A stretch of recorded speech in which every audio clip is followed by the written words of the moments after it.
رايح عند واحد صاحبي دلوقتي زين حاليا في وسط البلد لذيذ بطريقه. ويا احمد احلى فلوج في مصر. انا حاليا في الجيزه، انا فقدت الشغف، نزلت وسط البلد تاني عشان اصور الكيو&اي. انا عملت حاجه غالبا هندم عليها.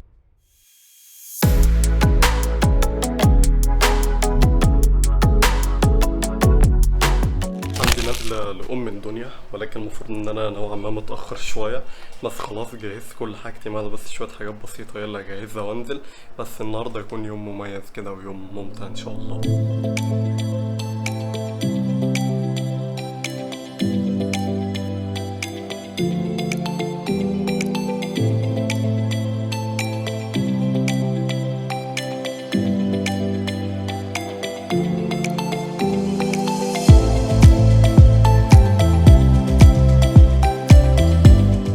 دلوقتي انا وصلت اول مكان المفروض اكون فيه قبل ما نخلص بقى الحاجات اللي علينا. المفروض ان انا رايح عند واحد صاحبي دلوقتي، اعتقد ان انا وصلت غالبا هو في المكان هنا. فانا مش ماشي على الجي بي اس ليه؟ بسبب ان انا ما بحبش امشي على الجي بي اس، فغالبا انا وصلت دلوقتي غالبا.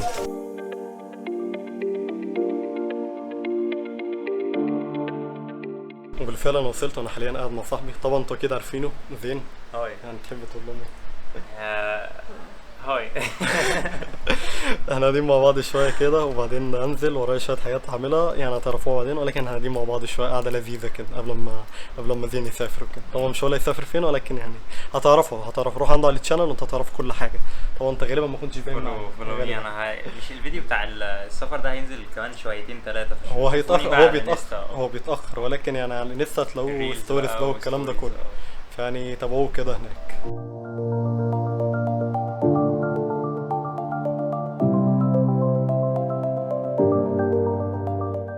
خلصت قعده مع زين، والقعده كانت لذيذه الصراحه وحلوه جدا، لكن انا مش دلوقتي بسبب ان في اكتر من مشوار لازم اروحه، يعني مشاوير كتير جدا وشويه حاجات كتير جدا محتاج انزل اروح اكتر من مكان يعني، وفي نفس الوقت محتاج الاقي مكان اقعد في النور وكده، بحيث ان احنا نجاوب على الكيو&اي بتاع النهارده. طبعا لو انت ما سالتش السؤال بتاعك فانت غلطان بسبب ان انت مش متابع كويس وما شفتش البوست بتاع الكيو&اي، ولكن ما تقلقش الاسبوع الجاي هيبقى في كيو&اي، كل اسبوع هيبقى في كيو&اي وكده. ولكن انا حاليا دلوقتي رايح اول مشوار عليا، ورايا حاجات كتير يعني، فده اول حاجه يعني النهارده. يلا بينا.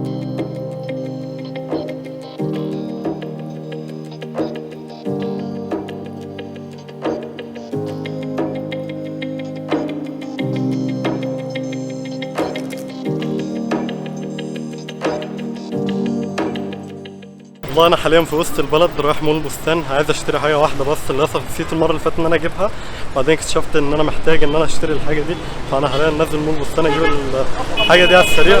الموضوع هجيبه في السريع يعني مش هيطول، ده اي حاجه من مكان معروف يعني، فاجيبها على السريع كده، بسبب ان في اكتر من حاجه يعني هروح اجيبها، وفي نفس الوقت عايز اجاوبها كيو&اي، في 600 صوتها حلو قوي.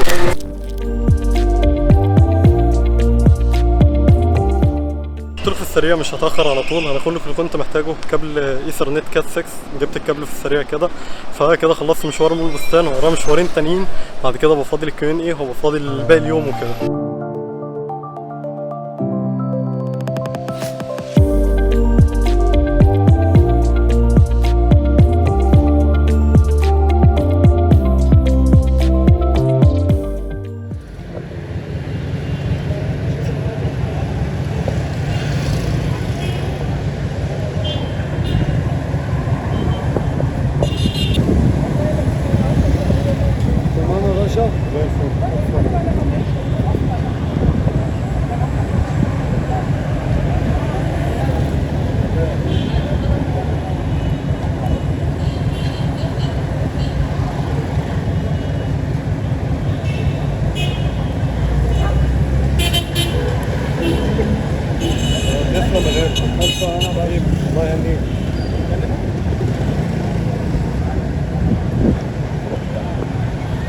لذيذ بطريقه.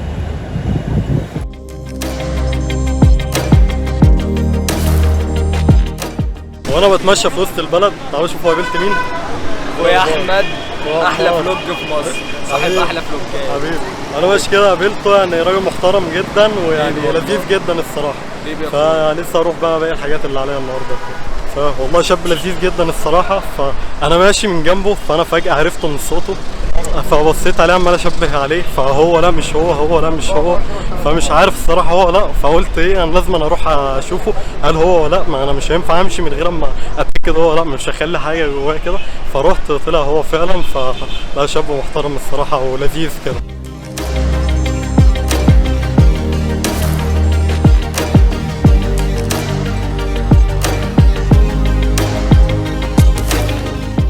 انا حاليا في الجيزه، لان في محل كاميرات هنا. المحل ده عنده قطعه كده صغيره ب 50 جنيه ولا ب 100 جنيه، قطعه تافهه جدا ولكن مش موجوده في اي مكان. دخلت بالصدفه عندهم امبارح، فجاه لقيتها موجوده، فقررت ان انا اجي انزل هنا، ورب ما يقوليش اوت في السوق بسبب ان انا نزلت له قبل كده وقال لي ان هي مش موجوده. فرب المره دي فعلا تكون موجوده. موجوده على الويب سايت ستوك، فلو قال لي مش موجوده اطلبها من على الويب سايت واشوف هيعملوا معايا ايه. بسبب ان انا يعني تبقى موجوده على الويب سايت ستوك وانزل هنا ما تبقاش ستوك، فهيبقى موضوع غريب جدا. ولكن راح عند المحل ده، طبعا مش هقول محل ايه، ولكن اي حد ليه علاقه بالكاميرات وكده فهو عارف المحل ده اسمه ايه، خصوصا في المنطقه دي كده، هو في المنطقه دي، فاي حد بينزل فهو ايه. تصور ايه؟ صور نفسي، تهزر معايا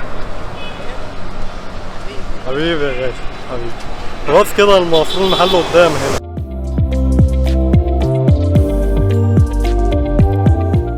والله العظيم انا فقدت الشغف ان انا الاقي القطعه اللي انا عايزها دي. فبكلم المحل وكده، فبيقول لي مش كل حاجه على الويب سايت عندنا تصدق. انا معايا سكرين شوت من الويب سايت، فبيقول لي الويب سايت مش بتاعنا خش عليه. دخلت على الويب سايت عندهم بنفس نفس اليو ار ال اسمه ده، ما علينا، بنفس يعني اليو ار ال بتاع الويب سايت، البرودكت مش موجود. بس انا معايا سكرين شوت، فده اثبات يعني، فاهم. السكرين شوت دي كانت الساعه 5 الفجر، فالموضوع كان مستفز جدا الصراحه. بس في الاخر يعني ما لقيتش الحته اللي انا، ما لقيتش القطعه الصغيره كده اللي انا عايزها. بس خلاص كده يعني فقدت الشغف ان انا الاقيها. فغالبا دلوقتي هنزل اتغدى وبعدين نجاوب على الكيو ان اي، او اجاوب على الكيو ان اي وبعدين اتغدى، او بعد كل ده هروح وخلاص، فاهم، واجاوب على الكيو ان اي في البيت. فلسه انا اشوف الدنيا فيها ايه.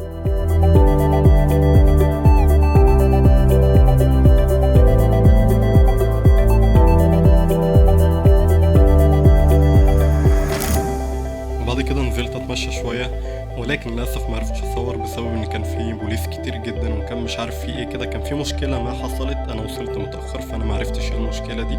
فكان في بوليس وكان في ناس كتير واقفه مش عارف، كان في حاجات كتير يعني عموما كده. انا ما شغلتش دماغي ان انا اعرف ايه اللي حصل ولا الكلام ده كله، وفضلت اتمشى واقعد شويه هنا واقعد شويه هنا وهكذا. يعني استمتعت بالوقت اكتر ما انا اشغل دماغي بالمشكله وكده. فيعني ما عرفتش اصور قوي. فقبل ما ننزل وسط البلد يعني حبيت اعرفكم ان انا كنت بتمشى شويه كده. وبعد ما فقدت الشغف في ان انا الاقي الحاجه اللي انا عايزها، نزلت وسط البلد تاني عشان اصور الكيو ان اي، وفي نفس الوقت عشان اتغدى كده قبل ما اروح. ولكن المشكله الساعه دلوقتي 9 وشويه كمان، فانا غالبا هعمل حاجه واحده في الاثنين. ولكن انا عايز مكان فاضي، القهاوي كلها مشغله ماتش كده، انا ما اعرفش ماتش مين والله. في ماتش النهارده، فانا ما اعرفش مين اللي بيلعب النهارده، فالقهاوي كلها زحمه ومشغله الماتش والصوت عالي، فانا محتاج مكان هادي. مشكلة انت في وسط البلد صعب ان انت تلاقي مكان هادي، فمش عارف الصراحه. فغالبا هعمل كيو ان اي وانا ماشي كده، فيبقى كيو ان اي غريب جدا. عمري ما شفت حد بيعمل كيو ان اي وهو ماشي كده، بس غالبا هو ده اللي هيحصل بسبب ان انا زي ما قلت لك مش لاقي اي مكان فاضي. فمش عارف بقى همشيها ازاي، ولا كيو ان اي هيمشي ازاي. في نفس الوقت هل اتغدى الاول وبعدين امشي ولا لا. لسه في تفاصيل كتير مبهمه كده في الموضوع، او في اليوم يعني. ايه موضوع في اليوم. فانا بتمشى دلوقتي لحد ما نكتشف هنعمل ايه.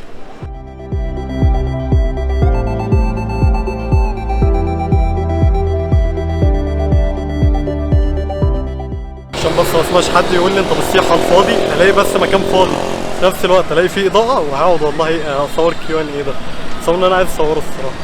بس ما هلاقيش، بس ما بيبقاش في مكان كان فاضي الصراحه. بس كان في عربيه بوليس كانت قاعده جنبه كده، فانا اكيد مش هقف جنبهم، ده 100% ان انا مش هقف جنبهم اصور يعني.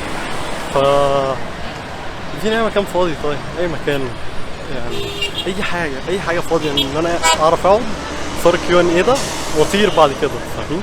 مش مهم اتغدى حتى، بس يعني اهم حاجه اصور الجزء ده. انا كده هجيب اي حاجه وانا ماشي يعني، متقلقوش يعني، مش ههمل نفسي.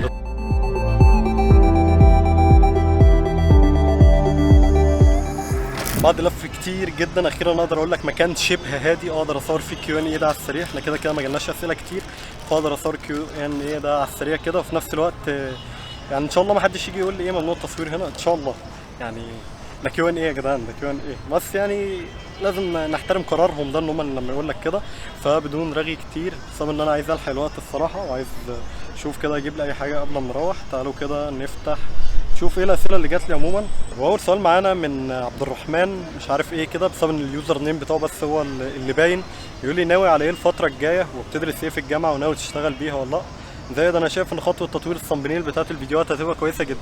ناوي على ايه الفتره الجايه؟ ناوي على حاجات كتير الصراحه، منها ان انا اسافر اكتر مكان اعمل فيه فلوجز وكده. ناوي اهتم بالقناه الاساسيه اكتر من اللي انا بعمله فيها ده، بسبب ان انا مش مهتم بيها تقريبا، انا مهمل فيها جدا جدا جدا.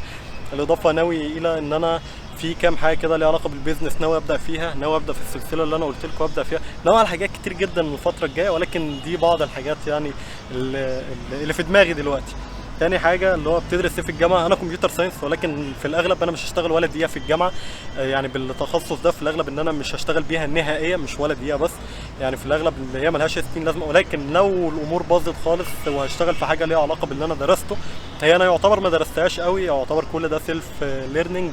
هي كانت حاجه ليها علاقه بالنتوركينج والاي تي والكلام ده كله، يعني هتبقى حاجه ليها علاقه بكده. لكن انا بروجرامينج والكلام ده مش الحته بتاعتي الصراحه، مش حاببها قوي. بالنسبه بقى للثمبنيلز، انا فعلا محتاج اطور الثمبنيلز بطريقه كبيره جدا، بسبب الثمبنيلز بتاعتي بتبقى سكرين شوت من الفيديو، وهي حاجه وحشه جدا الصراحه. انا محتاج فعلا اطور الثمبنيلز اكتر من كده، محتاج اهتم بيه اكتر من كده، ومحتاج اهتم بالتايتلز اكتر من كده كمان.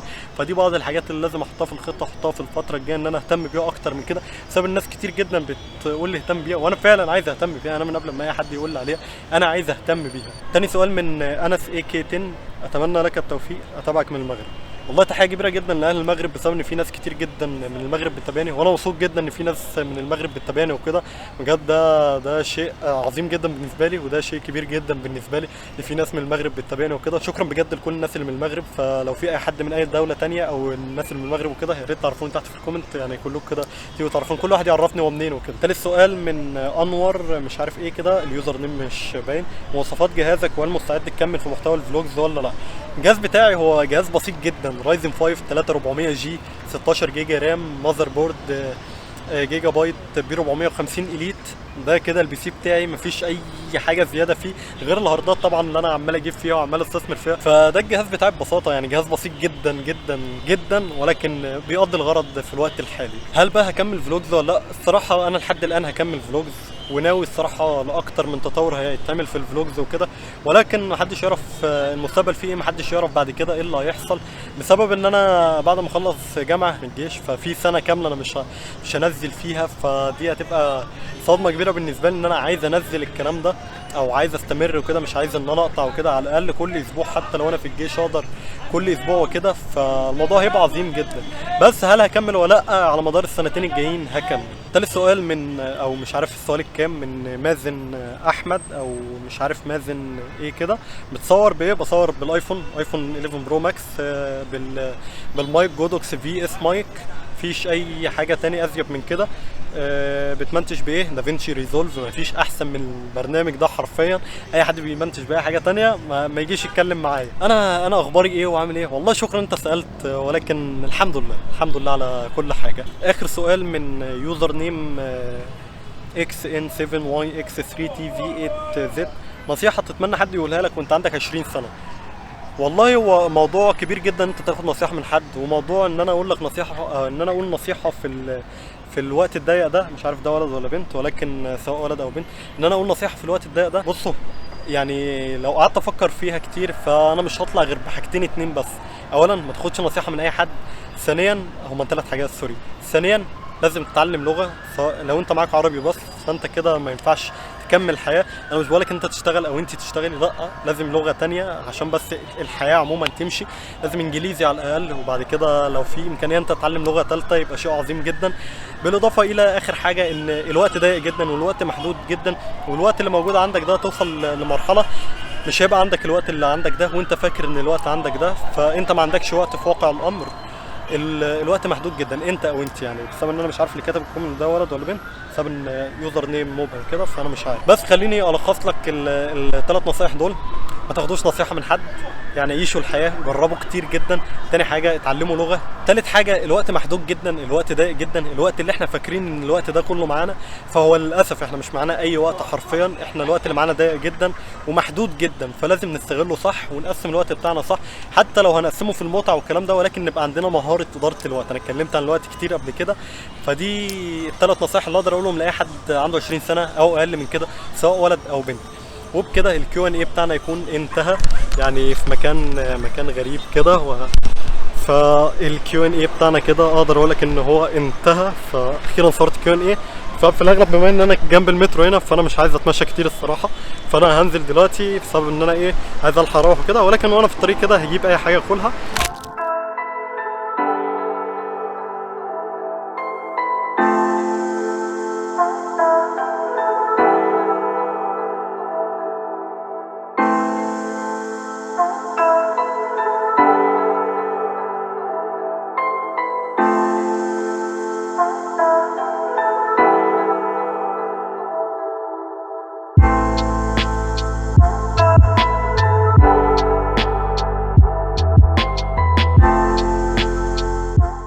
انا عملت حاجه غالبا هندم عليها. بعد ما نزلت المترو رجعت طلعت تاني من المترو عشان اجيب اكل. جبت اكل بس ما صورتش، ومش دي المشكله. المشكله ان الساعه دلوقتي 10 ونص، فانا مش عارف الموقف هيبقى فيه مواصلات ولا مش عارف المواصلات هتبقى عامله ايه. هو انا كده لو الدنيا قفلت معايا في مكان اللي انا بات فيه هنا في القاهره وكده، فيعني انا مش عايز ان الدنيا تروح للحل الاخير ده، بس يعني لو الدنيا قفلت في حلول يعني اكيده. بس انا حبيت بس اديكم الابديت الوحش ده. بس انا حاليا رايح الموقف، ان شاء الله الموقف يكون فيه عربيات وكده. حبيت برضه اديكم الابديت الحلو ان انا اكلت وكل حاجه تمام، لكن الحاجه الوحيده اللي مش تمام ان انا ما جبتش ميه. مش فاهم مين اللي بعد الاكل ما يجيبش ميه، بصراحه ده شيء غلط مني انا. فهنشوف كده اي حد قدامي كده اجيب منه ميه.